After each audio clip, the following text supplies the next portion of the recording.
Now, we are strong believers in spending your money, enjoying your money, right? You don't just kind of work to get paid to then pay the bills and then rinse and repeat. Yeah. So we believe in enjoying the money that you make.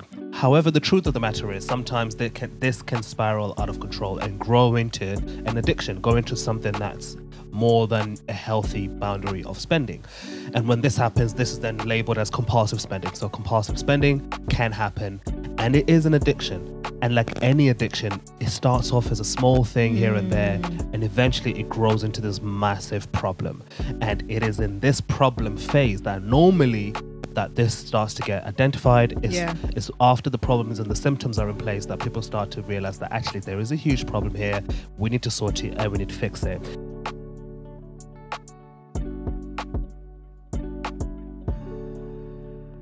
Now, in relationships, it is also very common that you find yourself that your partner is a compulsive spender, or you're the compulsive spender in your relationship.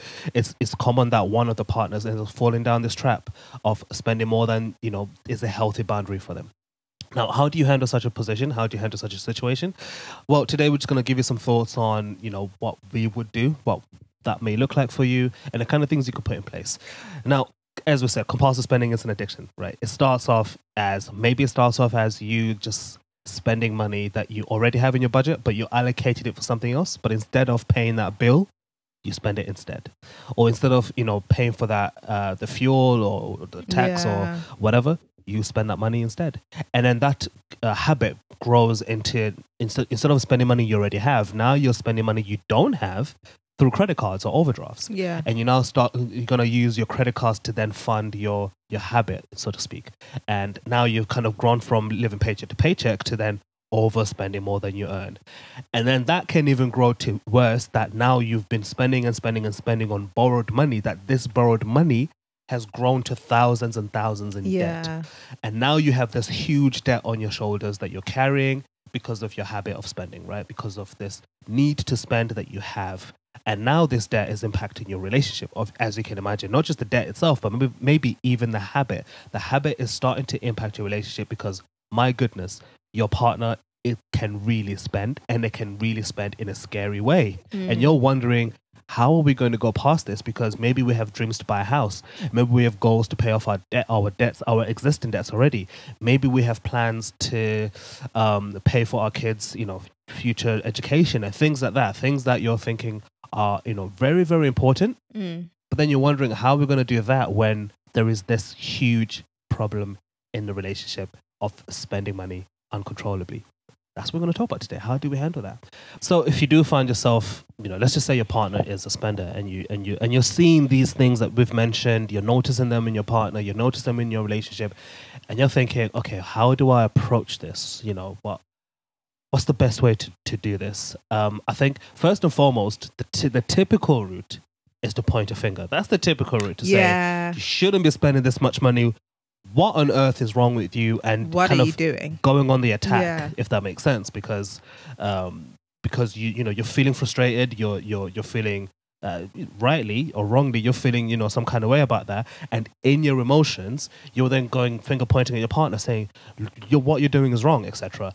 To be honest, that never goes down well. That never has an upside. That will always go down the road of shutting down or just making them go worse in some other area, right? Yeah. And like you say, you could be well within your rights to do that, because they're actually, what you're accusing them of in a way is what they're actually doing. So you're just pointing out the obvious. But like you're saying, the way in which you approach pointing out the obvious will either have your partner shutting down and continuing to do what they've been doing, or becoming receptive or having their eyes open to what you're saying. But it's all to do with your approach, because if you're going all guns blazing, it just won't work, right? Think about it. You wouldn't like that to be you. So don't do that. On a practical level, one thing that you could do is to start to kind of set up a budget together, and this especially to do with spending. Now, if you're in a relationship, and let's just say, for example, that you haven't combined your finances, you kind of split your bills, and then you each have your pots of money that you do what you want with. Well, you could support your partner in budgeting that remainder and say, all right, let's really kind of put together a budget that goes beyond the shared cost that we have together. It's thinking about what else could we be doing with the money that you have left over in a way that is somewhat productive and also not going to put you in a bad situation, because it might be their money but their habit is impacting your relationship, of course. Otherwise you wouldn't be having this conversation, otherwise you wouldn't be feeling the way you're feeling. And so because you are already feeling this way, that's one thing I would say, recommend that set up a budget with them, help them through it. If you have a combined joint income sort of approach, then 100% you can set up a budget that you both adhere to. And you can kind of become the person who's almost owning the budget and also holding them accountable in some way, shape or form on a weekly basis, for instance, and things like that. And talking about budgeting, you could then start having the whole spending. Each one has their own spending allocation for the month. Because I find that with a lot of people, a lot of couples, sometimes we focus so much on the bills and we focus so much on the expenses that we neglect even just having a spending allocation. And a lot of people do it for their children, but then they don't do it for themselves in the relationship. But that's another way you can start curbing spending, because as we have our own spending allocations, right? So we know for a fact, like, okay, if I've spent my spending allocation for the month, that's me done. That's it. Like, there's nowhere else I can grab the money from because the money is for something else. But that might be one way to really encourage your partner. Like, okay, all good and well, spend. However, you have a limit of what you can spend. And after that, that's it. You're done. You're done for the month. You're going to have to wait for the next month to do what you need to do. So that's another way if you're looking at it from a budgeting perspective. Yeah. And like I said, obviously, if that's the road you're going to go down, then you might have to kind of be it's not going to be 50-50 in terms of effort. You might be the person who's putting in a lot more effort to the budget and ensuring that things are paid the way that they should be, ensuring that the monies are allocated in the right places. Definitely. You kind of might need to take the reins from that situation initially to ensure that at least you're setting up that, okay, this is paid for, that's paid for. So if your partner overspends their allocation or spends all of their allocation, should I say, then at least you've already covered the other important things that you've agreed to, such as savings and bills and things like that. But yeah, that's the first thing you can do. Another thing you can do is track expenses. So it's similar to the budget, but the difference is that you're not looking forward, you're kind of looking backwards and say at the end of the week, you sit down and say, okay, what has happened this week? Where has our money gone this week? Where has your money gone this week? When you're speaking to your partner, and just kind of seeing if they're habits and what's happened here, what's happened there. And again, we're not doing this to point fingers. We're not doing this to highlight the wrong that they're doing. We're simply doing this to gather the facts and the information to say, okay, so you spent this much this week. All right. And it went here and here and here. Oh, okay. I see where it went to.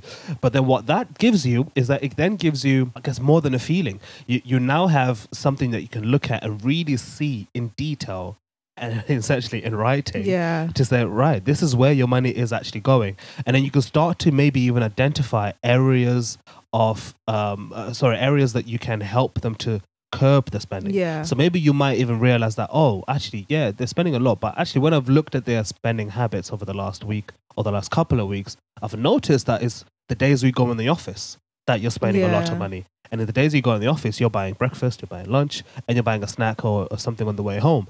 And maybe that's where the spending goes out of control most of the time. Or maybe you notice that they're doing a lot of online shopping and it's, crazy. It's like one thing after another every other day. And you might think, okay, maybe we can figure out a way to curb that in some way, shape or form, such as removing the credit card details from Amazon or from all these websites, and ensuring that when you're buying something, you need to physically go get the credit card details and tap the numbers in, because that would make you think twice about making that purchase if you needed to. So little things like this, but you're able to identify that by tracking your expenses. And that might just be what they need. Like sometimes I think when you're spending, you don't necessarily realize that you're spending a lot on certain things. You might just think, anyway, it's coming out the credit card, so it's fine. Anyway, it's coming out this account, so it's fine. But having that proof or having the receipts to show you, like, actually, this is what you're spending on, you might actually shock your partner enough, like, I did not realize that this is what I was doing. I didn't realize that this is where the money was going, or the fact that actually we'd run out of this allocation of money for this particular thing and I was still spending. But sometimes they need that. It might just be the thing that they need to just get them to get their act together in a way. Now, another thing that you could also think about is kind of setting up some personal protection around yourself when it comes to your finances. Yeah. You know, the truth of the matter is all your partner's money habits will come to you, positive and negative, right? And so if this spending habit is starting to really affect your relationship and also starting to affect your financial situation, you could then start to think about setting up some sort of financial protection. Now, in this scenario, this might be okay, right? So, which is setting up a savings account in your own name for yourself, and just kind of keeping that separate from your partner, and maybe choosing not to tell them because you have a fear that should you tell them, they might dip into that savings and spend it all.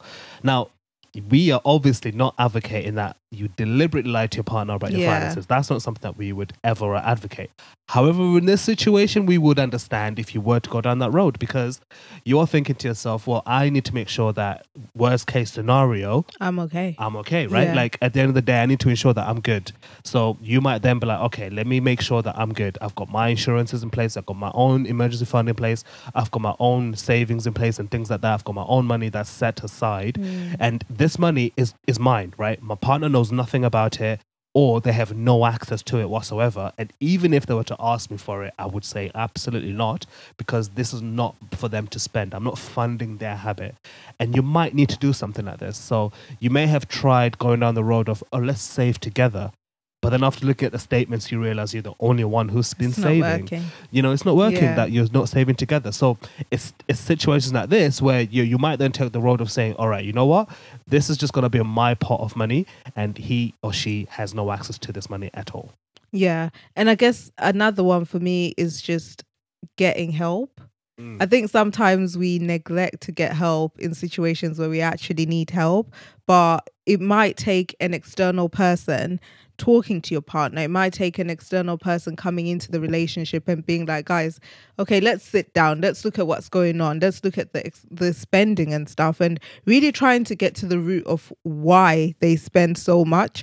And I'm an advocate for getting help if you need it. If your relationship needs it, get it. If you need the help, get it. I think sometimes it gets to a point where maybe one of the partner that's actually doing all the spending gets to a point where they're like, yeah, I don't really want to keep hearing it from you because we live together. You're my wife, or you're my girlfriend, or you're this, you're that, and the other. So no, I'm not going to listen to you. But when someone else external comes in, they might be willing to listen.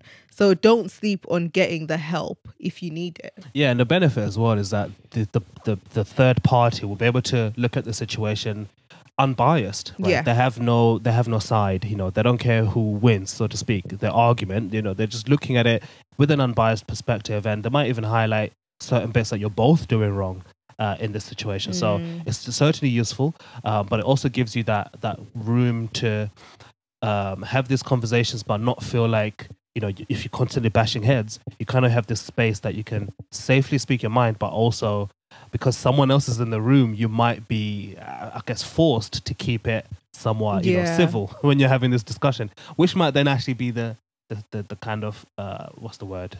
The kind of interjection that you need in this scenario. So those are the kind of things that we throw out there to say, give those things a try. If you're in a position where you're feeling like, you know, my partner's spending all my money or all the money that we have, and we're struggling to reach our financial goals, you might need to make some changes. You might need to, you know, step in and drive things a bit more, like we said, with the budget, with tracking expenses, or you might need to just make sure that you've got your own self covered and you're protected. That okay, what they're doing is clearly detrimental to them, but I'm not going to let it affect me on my side of things. Or, you know, the last option, as we've mentioned, is you seek that professional help. Now, what one of these things are you going to try? That's really the main thing, right? Which thing are you going to put in practice in your situation? Would love to know in the comments. And if you have any extra things or additional things that you would add on to this conversation, definitely put them in the comments. Would love to hear from you and to continue on this discussion. Hopefully you found this useful, and we can't wait to see you soon.